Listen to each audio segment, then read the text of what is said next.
first numerical. A ray of light passes through an equilateral glass prism. तो equilateral glass prism आपको यहां पे बोल दिया.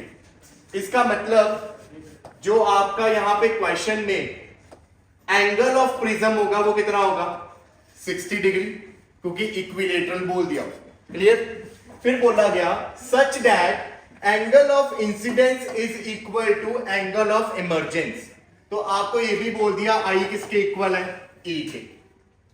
If angle of emergence is 3/4 times angle of prism, angle of emergence जो है E वो कितने टाइम्स बोल दिया उसने 3/4 टाइम्स एंगल ऑफ प्रिज्म. तो पहले कहते हैं कैलकुलेट करो एंगल ऑफ डेविएशन, फिर कहते हैं refractive index of glass prism.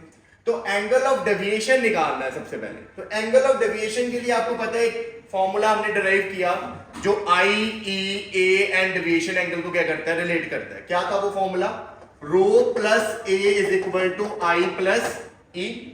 यहां से रो किसके इक्वल आ गया आई प्लस ई माइनस ए. सारी वैल्यूज को पुट कर दो. यहां पे देखो आई और ई दोनों इक्वल है और किसके इक्वल है 3/4 ए.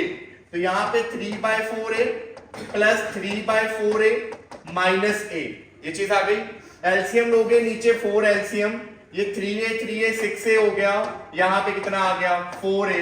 कितना बन गया 2a/4 मतलब a/2 मतलब 60/2 दैट इज 30 डिग्री. तो आपके पास आ गया डेविएशन है.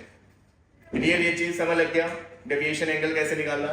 उसके बाद है बच्चों refractive index of glass prism. Refractive index निकालना है. तो रिफ्रैक्टिव इंडेक्स के लिए कोई प्रिज्म के फॉर्मूले को याद करने की जरूरत नहीं है. Just simply used Snell's law. तो स्नेल्स लॉ में देखो फर्स्ट फेज की बात करें, आपको डायग्राम याद होना चाहिए बस. फर्स्ट फेज में ए म्यू जी प्रिज्म के रिफ्रैक्टिव इंडेक्स हमने जी लिख दिया glass equal to sine I by अंदर कौन सा एंगल होता था साइन R1. क्लियर है ये चीज समझ लग गया.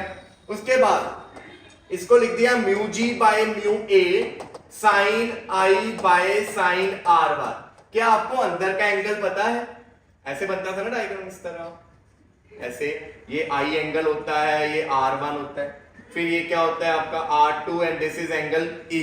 क्या आपको R1 गिवन है बताओ. क्या निकल सकता है R1.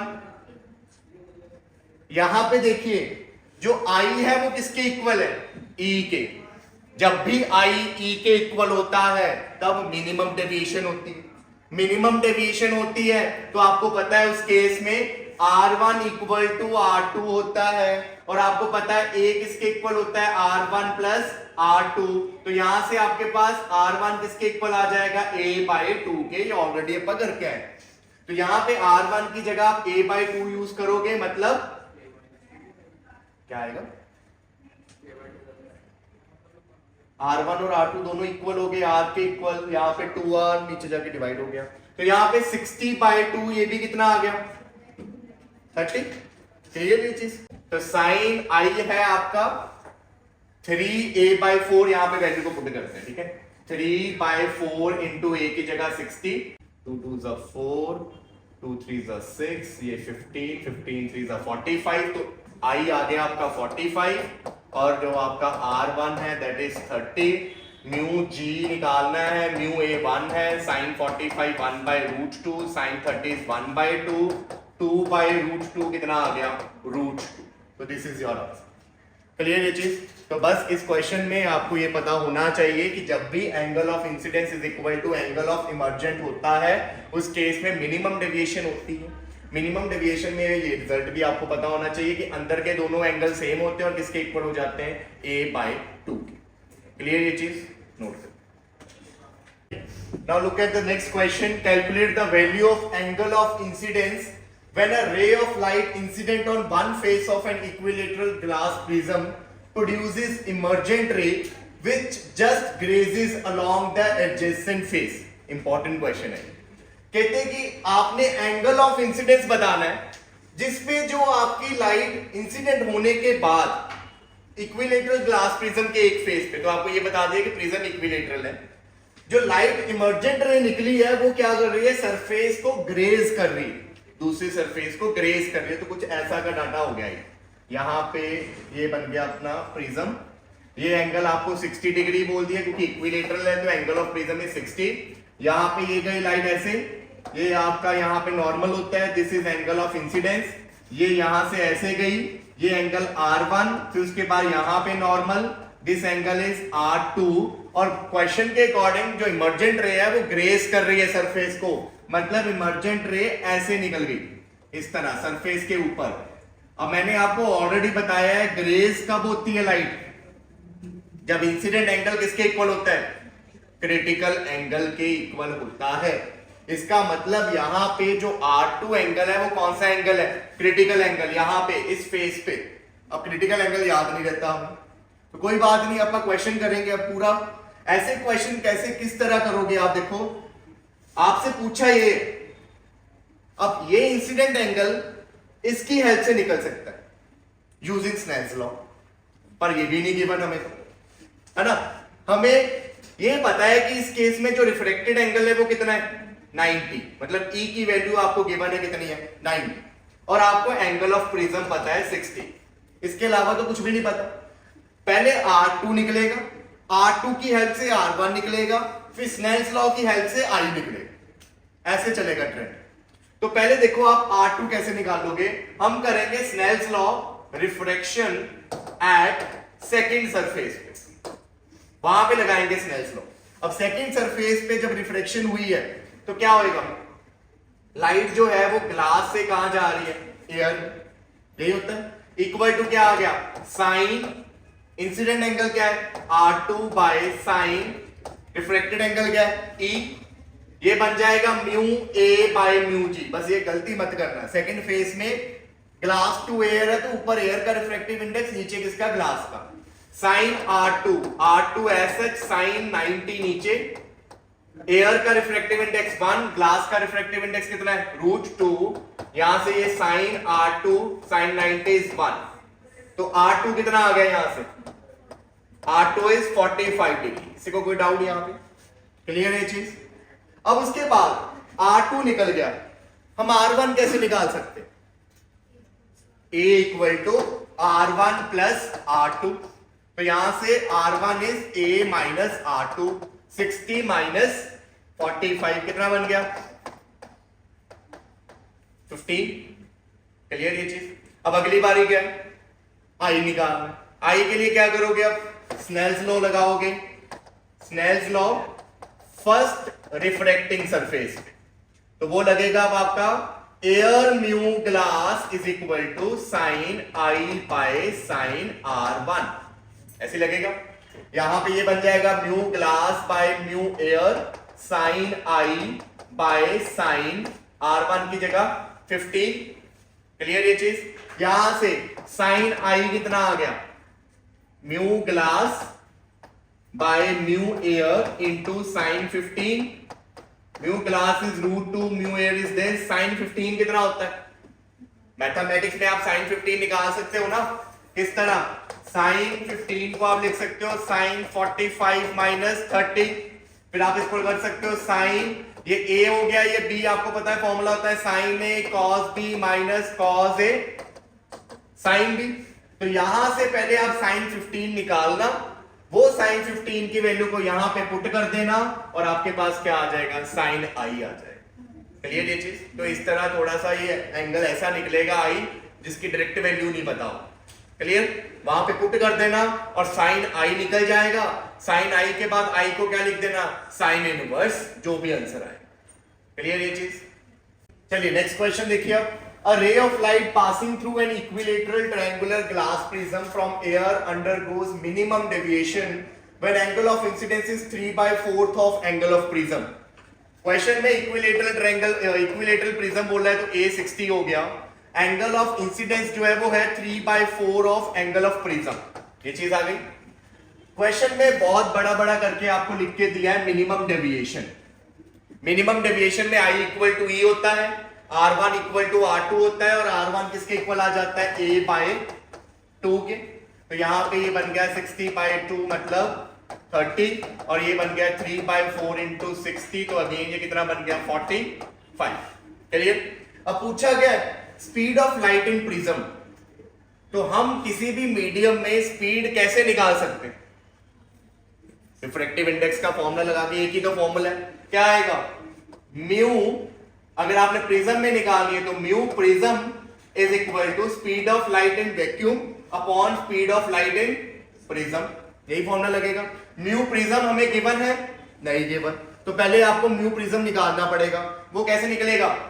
Sign I by sine R1, Snell's law लगा दी, ठीक है ना। स्नेल्स लॉ ऐसे लगेगा, म्यू प्रिज्म अपॉन क्या आ जाएगा? पहले अगर आप पहले सरफेस की बात करो तो फर्स्ट सरफेस में जब आप स्नेल्स लॉ लगाते हो, ये I ये R1, तो कैसे लगता है? A mu prism equal to sine I by sine R1, mu prism by mu A is equal to sine I by sine R1, और म्यू एयर तो 1 नहीं होता है, म्यू प्रिज्म ही निकलेगा। तो ये डायरेक्ट वैल्यू यहां पुट कर दी हमने, equal to C by V prism, sine I की जगह आ गया 45, साइन R1 की जगह 30, C की जगह 3 × 10⁸, यहाँ पे V प्रिज्म, तो V प्रिज्म कितना निकला अब आपका? 3 × 10⁸, ये साइन 30 ऊपर आ जाएगा विच इज 1/2, उसके बाद साइन 45 नीचे चला जाएगा विच इज 1/√2। इसको सॉल्व करना और आपके पास आ जाएगी speed of light in prism. ये तो सॉल्व हो जाएगा, √2 ऊपर चला जाएगा, 2 नीचे आ जाएगा, ठीक है। क्या बन जाएगा ये? 3/√2 × 10⁸ मीटर पर सेकेंड। उसके बाद आप इसको रैशनलाइज कर सकते हो। Clear? Now look at this question.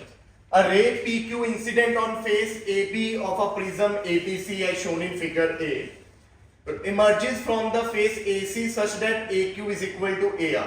Draw the ray diagram showing the passage of ray through the prism. ये ray diagram नहीं दिया, आपका बनाया यहाँ पे, ये वाला ये दिया था, ये आपका खुद बनाया, ठीक है। तो बनाना तो आता ही आपको। अब उसके बाद बोल रहा है एंगल ऑफ प्रिज्म 60 डिग्री है, रिफ्रैक्टिव इंडेक्स मटेरियल का आपको दे दिया है प्रिज्म का, एंगल ऑफ इंसिडेंस और एंगल ऑफ डेविएशन निकाल। क्वेश्चन बहुत सिंपल है, बस एक चीज जो समझने वाली है यहाँ पे, देखो ये यहां से रे ऐसे गई, उसके बाद आपको पता ही ऐसे चले जाइए।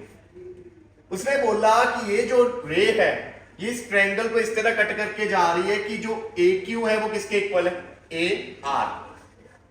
तो इसका ये वाला पोर्शन किसके इक्वल है? ये वाले पोर्शन। क्लियर? तो यहां पे बेसिकली इक्विलेटरल ट्रायंगल ही बन जाएगा फिर से, क्योंकि ये साइड्स जो है आपस में इक्वल होंगी। बीच वाला ये वाला एंगल 60-60 दिया है, ये ऑपोजिट एंगल इक्वल होने चाहिए। टोटल सम 180 है, तो कितना बच जाएगा? 60 और ये 60। क्लियर?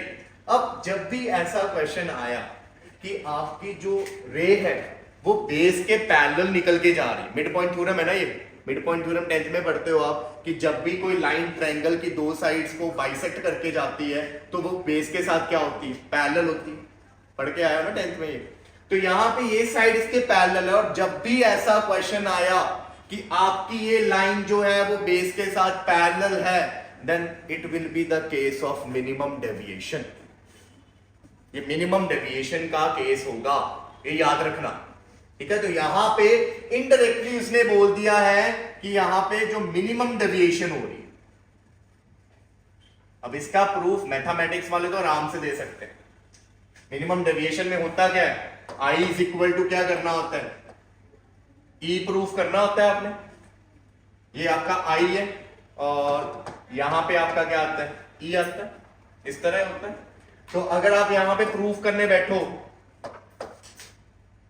ये एंगल और ये एंगल आपस में इक्वल होंगे, corresponding angle, this angle is equal to this angle is equal to this. तो कॉरस्पॉन्डिंग एंगल के कारण ये दोनों इक्वल है, ये दोनों इक्वल है, तो ये आपस में भी इक्वल हो गए। क्लियर? अब यहां पे ये एंगल ये 90 है पूरा, अगर ये 60 है तो ये 30 होगा, ये 90 है, ये कितना होगा? 30। तो R1 इक्वल टू क्या आ गया? R2। R1 और R2 इक्वल कब होते हैं? जब क्या होएगा? मिनिमम डेविएशन, मतलब I इक्वल टू क्या हो गया? E हो गया। तो वहां प्रूफ नहीं करना आपका बस ये याद रखना है। कई बार यही चीज असर्शन रीजन में आ जाती है, तो याद रखना जब भी आपकी साइड जो है, अपनी जो रे ऑफ लाइट है वो बीच में, प्रिज्म के बीच में इस तरह जा रही है कि बेस के पैरेलल है, तो वो मिनिमम डेविएशन का होता है, क्योंकि in that case I equal to क्या आ जाता है? E आ जाता है। तो अब मिनिमम डेविएशन है, तो आपके पास सारा डेटा आ गया, वही चीज कि I इक्वल टू E होगा। I equal to E and R1 equal to R2 equal to A by 2 मतलब 60 बाई 2 मतलब 30। पूछा क्या है आप आपसे, determine the value of angle of incidence and angle of deviation. तो एंगल ऑफ इंसिडेंस कैसे निकलेगा, एंगल ऑफ इंसिडेंस तो निकलेगा स्नेल्स लॉ से। ये रे डायग्राम कंप्लीट कर दिया उसने, इस तरह ही होता है, यहाँ पे I ये R1 होता है, ये आपका एंगल R2 होता है, और इसको हम क्या लेते हैं E। तो स्नेल्स लॉ लगा दो पहले,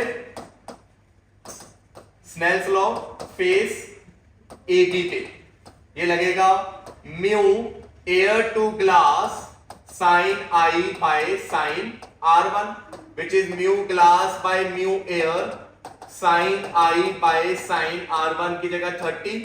तो यहां से साइन I कितना आ गया, mu glass by mu air into sign 30। Mu glass is √3, air का 1, साइन 30 इज 1/2, तो अंडर √3/2 मतलब I कितना आ गया 60। क्लियर ये चीज। अब अगली बारी है एंगल ऑफ डेविएशन की। तो डेविएशन एंगल के लिए तो आपके पास ये फॉर्मूला है, rho plus A is equal to I plus E. तो rho is equal to I plus E minus A, minimum deviation है आई और ई दोनों क्या है इक्वल, तो क्या बन जाएगा 2 times I minus A, 2 into कितना है क्या 2 इंटू आई कितना है आई 60 माइनस ए 60, तो 120 माइनस 60 दैट इज 60। तो इतना डेविएशन। क्लियर ये चीज। तो क्वेश्चन फिर बोल रहा हूं इजी था, बस ये पता होना चाहिए आपको कि ऐसा सिनेरियो किस केस के लिए होता है, minimum deviation. This question, one face of a prism of refracting angle 30 degree and refractive index 1.414 is silvered. Prism के एक फेस जिसका रिफ्रैक्टिंग एंगल 30 है, refracted angle of prism is angle of prism, याद रखना ये, ठीक है। रिफ्रैक्टेड एंगल का मतलब होता है ए। तो इस क्वेश्चन में ए आपको गिवन है 30 डिग्री। बोला गया कि उसका एक फेस जो है सिल्वर्ड कर दिया, मैंने ये वाला फेस सिल्वर कर दिया। सिल्वर का मतलब पीछे मिरर की तरह बना दिया। ये वाला फेस किसकी तरह एक्ट करेगा, मिरर की तरह। रिफ्रैक्टिव इंडेक्स कितना दिया है 1.414, मतलब कितना हो गया √2, √2 इज 1.414 ना, तो म्यू प्रिज्म आपको दिया है √2। At what angle must a ray of light falls on an unsilvered face so that after refraction into the prism and reflection at the silver surface it retraces its path? कहते कि आप बताओ अनसिल्वर्ड face पे आप light को कितने angle पे incident करवाओ कि जब वो लाइट सिल्वर्ड फेस पे गिरे तो वहां पे जाके वो अपने पाथ को रिट्रेस बैक आ जाए। तो मैंने ये रेड कलर की रे बनाई कि लेट ये आई एंगल पे इंसिडेंट हुई, तो इसका ये कितना एंगल हो गया R1। अब यहां से ये रे बच्चे इस तरह जानी चाहिए ऐसे कि इस वाले फेस पे कितने एंगल पे गिरे, परपेंडिकुलरली गिरे, क्योंकि हमें पता है रिट्रेस इट्स पाथ तब होता है जब लाइट मिरर के क्या गिरे, बिल्कुल परपेंडिकुलर। तो यहां पे ये बिल्कुल परपेंडिकुलर मतलब किसके ऊपर जाके गिरे, नॉर्मल के ऊपर जाके गिरे ना, यहां पे ही नॉर्मल होगा। ये इस चीज को ध्यान से सुनना, जब लाइट मिरर पे परपेंडिकुलर गिरेगा मतलब किसके ऊपर गिरेगी, नॉर्मल के ऊपर ही गिरेगी, नॉर्मल इज परपेंडिकुलर। तो जब नॉर्मली फॉल करेगी तब वो रिट्रेस करेगी अपने पाथ को। तो यहां से जब वो यहां फॉल हुई तो उसने अपना पाथ क्या कर दिया, रिट्रेस। इतनी चीज क्लियर होगी। तो मुझे ये बताओ यहां पे R2 एंगल कितना होगा। R2 एंगल क्या होता था, सेकंड फेज पे जो इंसिडेंट एंगल है वो कितना होगा 90, नमूने 0। इसीलिए ये क्वेश्चन यहां पे रखा। आप परपेंडिकुलर सोच के 90 फुट कर देना, जबकि 90 नहीं होगा, कितना होगा 0, क्योंकि नॉर्मल के ऊपर जा रही है, वो नॉर्मल के ऊपर ही जा रही है, तो एंगल ऑफ इंसिडेंस कितना होगा 0। तो ये बस यहां पे ध्यान रखना है, R2 कितना है 0। उसके बाद निकालना इंसिडेंट एंगल है। इंसिडेंट एंगल कैसे निकलेगा, स्नेल्स लॉ। इंसिडेंट एंगल के लिए आपको क्या चाहिए R1, R2 आ गया। प्रिज्म का क्वेश्चन है, हमें पता है ए किसके इक्वल होता है R1 प्लस R2। ए है आपका 30, R1 प्लस R2 कितना है 0, तो R1 आ गया 30। नाउ यूजिंग स्नेल्स लॉ, लगा दो स्नेल्स लॉ फेस AB पे, लेट इट बी AB। तो यहां पे फिर वही बच्चे एयर टू ग्लास या एयर टू प्रिज्म लिख दो equal to sine I by sine R1, mu prism by mu air equal to sine I by sine R1 की जगह 30। तो यहां से साइन I कितना आ गया, mu prism by mu air into sign 30 mu prism is √2, mu air is 1, और यहाँ पे sin 30 इज 1/2, तो कितना बन गया 1/√2, मतलब incident angle is 45 degree. Clear? तो क्वेश्चन फिर से बोल रहा हूं इजी है, बस यहां पे समझना है कि यहां पे रिफ्रैक्टिंग जो इंसिडेंट एंगल है वो कितना होगा, 0 होगा, क्योंकि वो नॉर्मल पे ही गिरेगा। परपेंडिकुलर गिरना मतलब नॉर्मल के ऊपर गिरना, तो angle of incidence on the second surface is 0। उसके बाद तो पता ही है आपको आगे। क्लियर? अब इस क्वेश्चन को देखिए, show that angle of minimum deviation produced bye thin prism. बच्चों, थिन प्रिज्म का मतलब होगा कि इन प्रिज्म पे जो एंगल्स होंगे वो छोटे होंगे। तो हमने पढ़ा है ना एक article, deviation produced by prism at smaller angles. तो थिन प्रिज्म जहां आ गया वहां पे वो वाला आर्टिकल यूज होगा, और उसमें आपने जो फॉर्मूला निकाला था डेविएशन एंगल का वो क्या था, म्यू -1 इंटू ए, यही बोला। अब क्वेश्चन को जरा अच्छे से देखो, कहते हैं कि भी angle of minimum deviation by a prism reduce to 1/4 with respect to air वाले, ठीक है, when it is immersed in water. मतलब जब आप इसको पानी में इमर्स कर दोगे तो जो मिनिमम डेविएशन होगा वो कितना हो जाएगा, 1/4 हो जाएगा, जब किस में पड़ा था, एयर में पड़ा था। तो सराउंडिंग मीडियम वाला क्वेश्चन आ गया। चलिए, तो पहले कहां पे था, एयर में था। जब मैंने बोला है ना कि सराउंडिंग मीडियम आ जाए तो आपा फटाफट क्या करना है, आपा यहां पे म्यू को रिप्लेस करना है किसके साथ, रिलेटिव रिफ्रैक्टिव इंडेक्स के साथ, या म्यू को रिप्लेस करना है इसके साथ, mu prism by mu observer. Observer मतलब एक्सटर्नल मीडियम, जिसको आप इसी को तो बोलते हो रिलेटिव इनटू ए। जब भी ऐसा क्वेश्चन आया कि बाहर का मीडियम चेंज कर दिया, फॉर्मूला उठाओ, उसमें म्यू को डिवाइड मार दो ऑब्जर्वर के म्यू के साथ। यहां पे पहले एयर के केस में बात करते हैं, केस 1, जब क्या है, म्यू ऑब्जर्वर जो है वो कितना होगा, 1, क्योंकि कौन सा मीडियम है, एयर।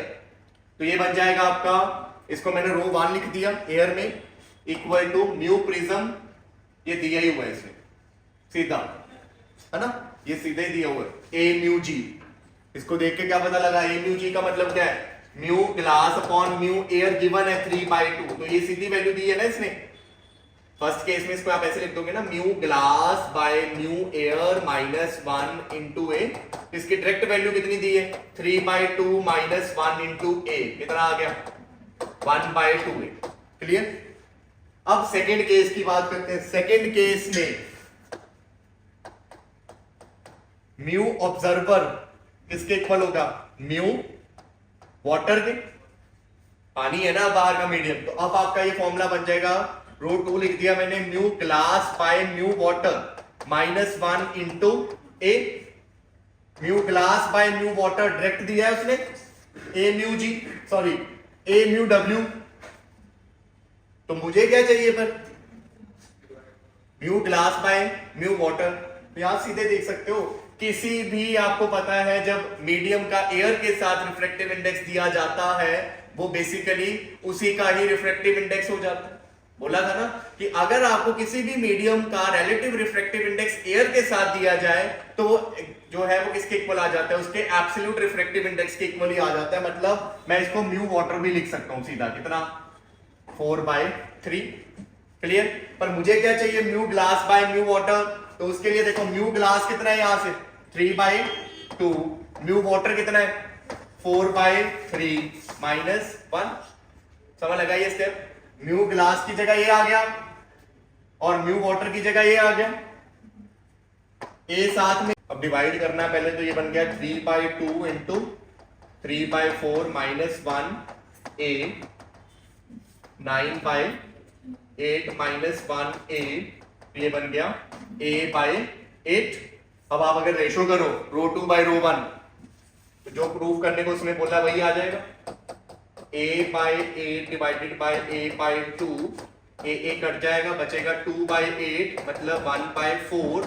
तो रो 2 इज 1/4 ऑफ रो 1। तो यही प्रूफ करना। क्लियर?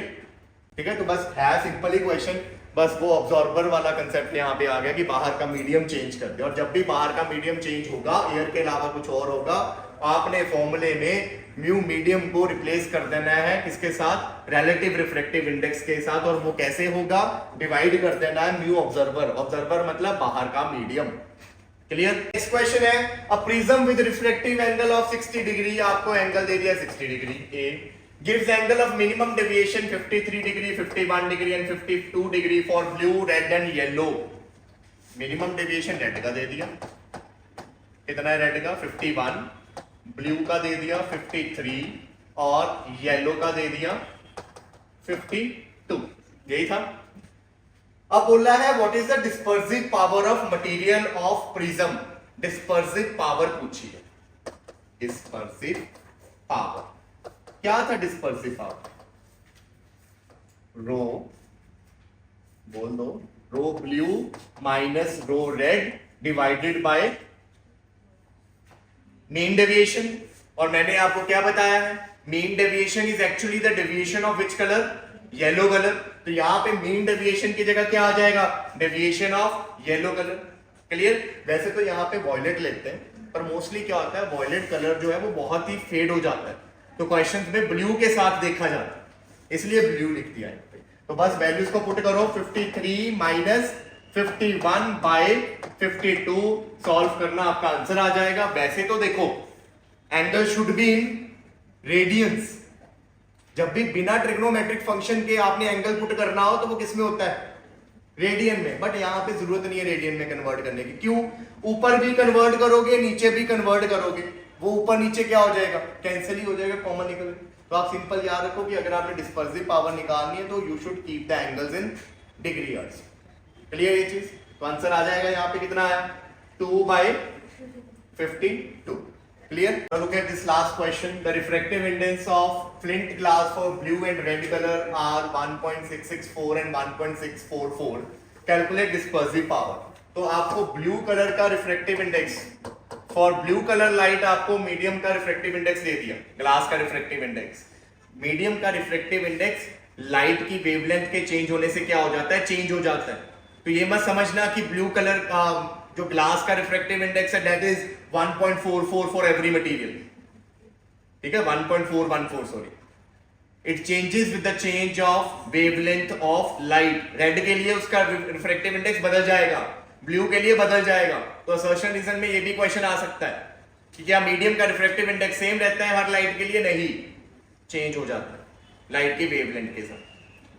ब्लू का आ गया आपके पास, रेड का आ गया आपके पास 1.644। आपसे फिर से पूछी है डिस्पर्सिव पावर। तो पिछले क्वेश्चन में डिस्पर्सिव पावर आपने निकाली थी डेविएशन एंगल से, यहां पे डिस्पर्सिव पावर किससे निकलेगी, रिफ्रैक्टिव इंडेक्स से। क्या था वो formula, mu violet minus mu red divided by mu minus 1, यही था फॉर्मूला। म्यू नीचे वाला क्या है आपका, मीन म्यू, एवरेज म्यू, जो कैसे निकलता था, mu blue plus mu red divided bye 2, जो किसका म्यू होता था बेसिकली फॉर येलो लाइट। बोला था ना ये चीज जहां डिस्पर्सिव पावर समझाया था। तो अब पहले आप ये निकालोगे 1.664 प्लस 1.644 डिवाइडेड बाय 2 कितना है ये, कितना 1.654। अब यहां पे वैल्यूज को पुट करो सारी, वॉयलेट की जगह blue 1.644 minus 1.664 minus 1.644 divided by 1.654 minus 1। इसको सॉल्व करो, सॉल्व करके फाइनल आंसर बताओ, 0.030। तो this is your answer. Clear ये चीज, समझ लग गया ये चीज।